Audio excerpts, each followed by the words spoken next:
आइए सुने कार्यक्रम हवा महल।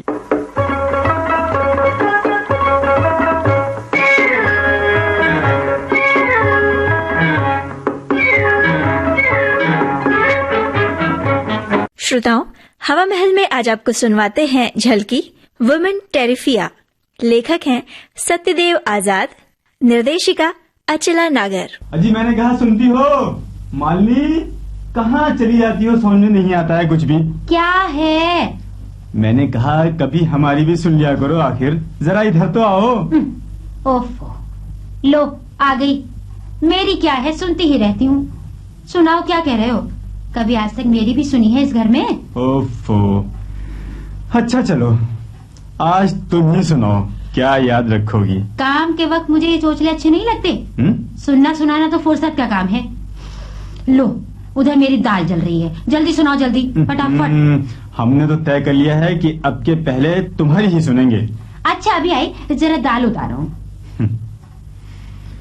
अरे जब जिंदगी भर ही सुनना है तो अभी क्यों चूकूं? सुनाओ भाई, तुम ही सुनाओ। हाँ तो बात ये है कि सुनाना बुनाना तो मुझे आता नहीं। ये लो। हाँ लिख कर रख दिया है मैंने कागज के ऊपर, पढ़ लेना इस कागज पर क्या लिखा है। कार्यक्रम कार्यक्रम यानी कि पूरा कार्यक्रम लिख दिया है? क्या कह रही हो मालिनी, ये सब क्या है? फिर वही मैंने कहा ना। अच्छा बाबा, sorry sorry very sorry. Malini जरा एक कप गर्मा गर्म चाय तो ले आओ। देखिए जी, चाय वाय तो सब मिल जाएगी, लेकिन जरा देर से। देर से? मगर क्यों, क्या बात है? आपको तो जिरह भी चाहिए और चाय भी। घर में चीनी का एक भी दाना नहीं है, मांग तांग कर काम चला रही हूँ। ओफो, तो क्या हुआ फिर? अच्छा बस आप इतने पढ़िए मेरा कार्यक्रम और मैं लाती हूँ चाय बनाकर। मगर हाँ जरा ध्यान से पढ़ना इसे। ओफो, क्या औरत है ये तूफान, जरा सी बात का बतंगड़ बना डालती है। मगर नहीं, गजब की औरत है, गजब की। कौन है भाई? अरे चमनलाल जी, आओ भैया, आओ प्यारे लाल जी। आओ भैया आओ, नमस्ते, बैठो बैठो। अरे भैया आप घबरा क्यों रहे हैं?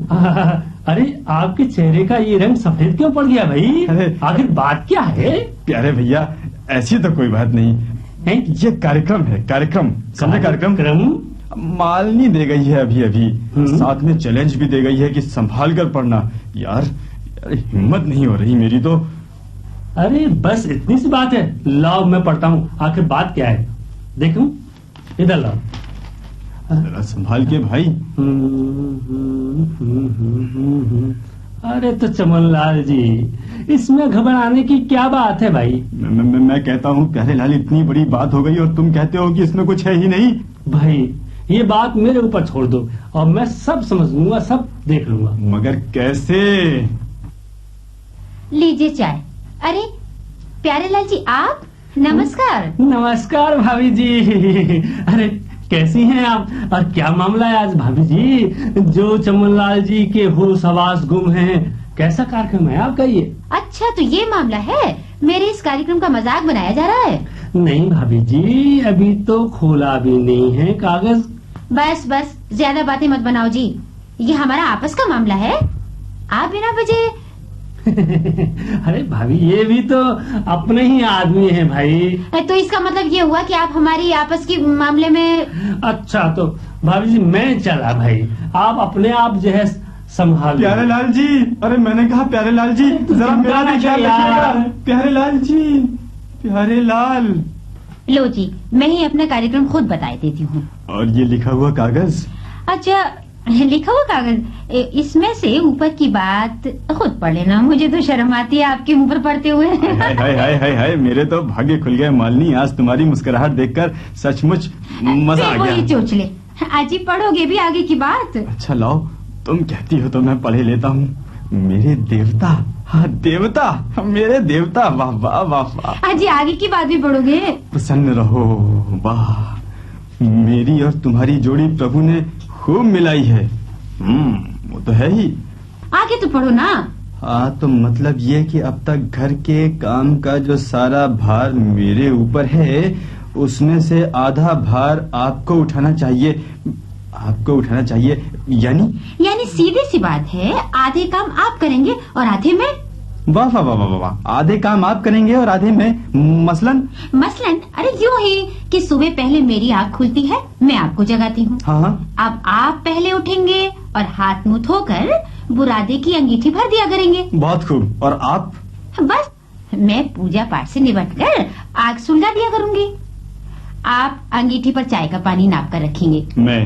जी हाँ, आप। और जब वो खौल जाए तो उसमें चीनी और पत्ती और दूध डाल दें। मैं आकर उतार लूंगी। फिर मेरा नंबर, उसके बाद प्लेट प्याले धोने का होगा और डबल रोटी सेकने का, क्यों, यही ना? वाह, बिल्कुल ठीक समझा आपने। मेरा आइडिया आपकी समझ में आ गया है शायद। मैं फिर आगे बताऊं, मैं उन टोस्ट पर मक्खन लगा दिया करूंगी। मक्खन तो मैं ही अच्छा लगा लेता हूँ। आगे की भी सुनोगे? हाँ। अब फिर हम और तुम बैठकर। हम और तुम? जी हाँ, हम, तुम और बच्चे एक साथ मिलकर नाश्ता करेंगे। ये तो अच्छा कार्यक्रम है। बस इतना सही कार्यक्रम है क्या इसमें? नहीं, मैं आप सब जुबानी समझा देती हूँ। देखो, ऑफिस जाने से पहले आप सब्जी छिलकर साफ करेंगे, मैं आटा गूंदूंगी। मारे गए। आप चूल्हे के पास आकर बैठ जाएं। मैं चूल्हे के पास आकर बैठ जाऊँ? जी हाँ। ये ठीक है। फिर तो वही होंगी घड़ी दो घड़ी प्रेम की बातें। क्यों मालनी? प्रेम की बातें छोड़ो जी, चूल्हे के पास बैठकर रोटियां तवे पर डालते रहना और मैं उन्हें पलटकर सेकती रहूंगी। अगर? हाँ, ये भी ठीक है। अगर आप ये काम ना करना चाहें तो मेरे काम आप कर लें। मारे गए। यानी कि इधर भी मुसीबत उधर भी मुसीबत। अच्छा, और शाम को मालनी? शाम का कार्यक्रम? शाम का भी उसी के अनुसार रहेगा।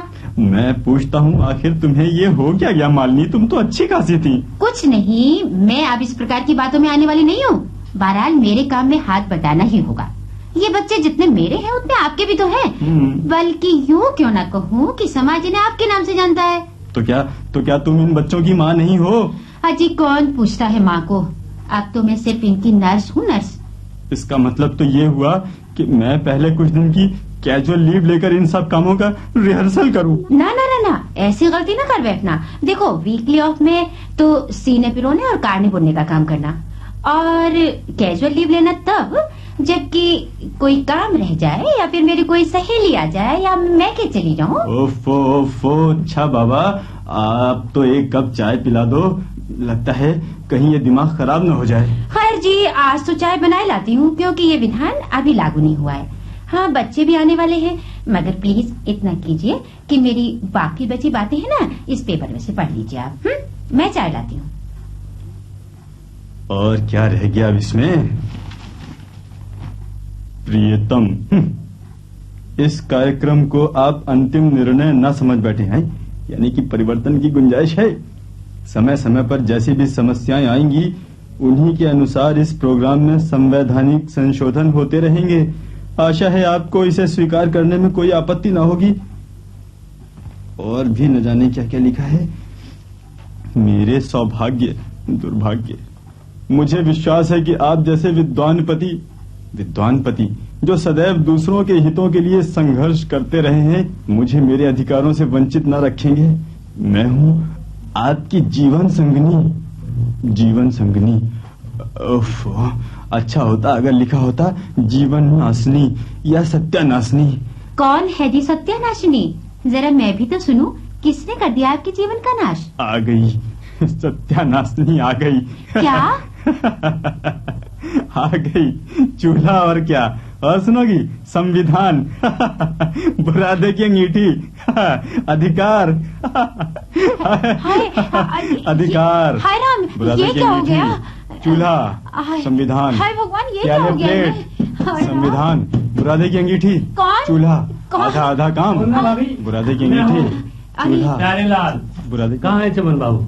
डॉक्टर साहब आए हैं। डॉक्टर साहब ठीक समय पर ले आए भैया। देखा उन्हें, देखो ना इन्हें क्या हो गया है। हाय राम। अरे भाभी, आप चिंता मत करो, सवेरे इसने मुझे बताया तो था। हाँ, अच्छा। एक यही तो इसमें आदत है कि ये हमेशा जो है कोई खास बात होती है मुझसे ही कहता है, किसी को बताता नहीं है। और ये जो बीमारी है ना भाभी, बड़ी सीरियस बीमारी है। आप चिंता मत करो। लेकिन कुछ मैं भी तो सुनूं। हाय राम, ऐसी क्या बीमारी है? इन्हें मुझे भी तो बता दो। भाई रुक जाइए भाभी, जरा सोचने दीजिए। आइए डॉक्टर साहब, इधर बैठिए। ये है आपके मरीज। ओहो, मिस्टर चमनलाल। मिस्टर चमनलाल, कैसा लगता है तुम्हें? बुरादे की अंगीठी मुझे ऐसा लग रहा है डॉक्टर साहब जैसे मेरे सिर पर इंजन जा रहा हो। चक चक चक चक चक चक। ठीक है ठीक है। कभी झांसी की रानी का ख्याल आता है तो कभी रजिया बेगम का और कभी तात्या टोपे का। अच्छा अपना हाथ दिखाइए पहले मुझे। और ठीक है जरा मुंह फाड़िए। बस बस बस बस। रोइए मत भाभी, सब ठीक हो जाएगा। समझ गया Pyarelal ji, he is suffering from विमेन टेरिफिया। डॉक्टर साहब क्या कहा? कौन सा मर्ज है ये? मैंने तो कहीं इसका नाम भी नहीं सुना। हाय राम, मैं तो लूट गई। डॉक्टर साहब ये बताइए ठीक हो जाएंगे ना ये? वैसे घबराने की बात नहीं है, ये एक प्रकार की एलर्जी है। थोड़ा गर्म पानी मंगाइए। एलर्जी क्या होता है डॉक्टर साहब? इससे पहले तो इन्हें ऐसी बीमारी कभी नहीं। घबराइए नहीं भाभी जी। अरे भाई इसमें घबराने की कोई बात नहीं है। एलर्जी होती तब है जब किसी वस्तु या काम से घृणा हो और फिर वो जबरदस्ती करनी पड़े। याद कीजिए, क्या कोई ऐसी चीज खाने पीने में या खाने पीने में? कल शाम खाया था डॉक्टर साहब मैंने बैंगन का भरता, कद्दू की सब्जी और तंदूरी रोटी। और आज इन्होंने खाई है मसूर की दाल डॉक्टर साहब, और तो कुछ। मसूर की दाल? भाई खाना तो एकदम मामूली ही है। हाँ बिल्कुल मामूली है। और सोचिए कोई ऐसा काम इन्हें करना पड़ा हो। क्यों मिस्टर चमनलाल, क्या दफ्तर में कोई ऐसा काम तो इन्हें नहीं करना पड़ा जो इनकी रुचि का ना हो? मेरा मतलब है जोर जबरदस्ती से करना पड़ा हो 1-2 दिन के अंदर। अजी नहीं डॉक्टर साहब, दफ्तर का काम तो इनकी रुचि का है, पसंद का है। बचपन से ही इनकी रुचि रही है इस काम में। Oh good good. क्या काम है वो जो ये करते हैं? जी डॉक्टर साहब, बचपन में ये हर किसी की चिट्ठी को खोल कर पढ़ लेता था और चिपका कर तब देता था। वही काम यानी कि डाक छाटने का, बांटने का काम करता है। Good, very good. फिर तो चिंता बेकार ही है, दफ्तर में तो कोई ऐसा काम है नहीं। अच्छा मिसेस चमनलाल, आप याद कीजिए कोई ऐसा काम शायद आपने घर में इनसे कराया हो। जी डॉक्टर साहब बात ये है। हाँ भाभी जी, बगैर कुछ छिपाए बता दीजिए, वरना बढ़ते बढ़ते ये बीमारी पागलपन का रूप ले लेती है। बताइए क्या कहा? नहीं मैं बताती हूँ डॉक्टर साहब। हाँ, बोलिए। ऐसा था कि अकेले गृहस्थी का भार ढोते मैं थक गई थी। अच्छा। सो आज एक ऐसा कार्यक्रम बनाया जिसमें कामों का बराबर बंटवारा किया बस। और आई सी, समझ गया। और फिर?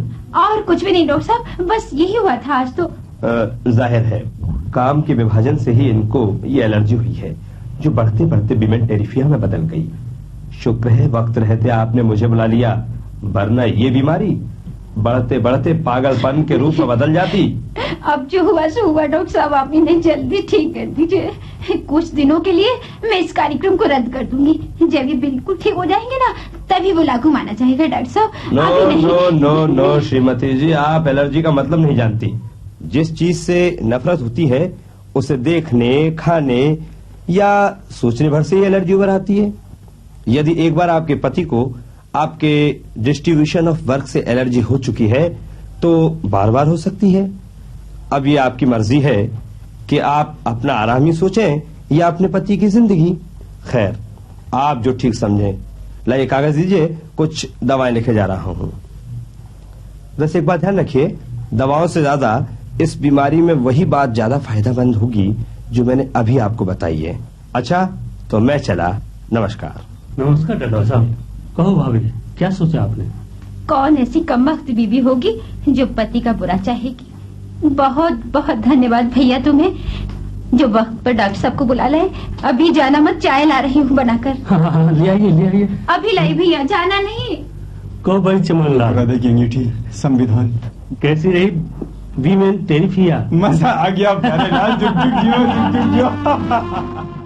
वुमेन टेरिफिया, सत्यदेव आजाद की लिखी ये झलकी अभी आप सुन रहे थे। निर्देशिका थी अचला नागर। आकाशवाणी मथुरा की इस प्रस्तुति के साथ ही अब आज का हवा महल कार्यक्रम समाप्त होता है।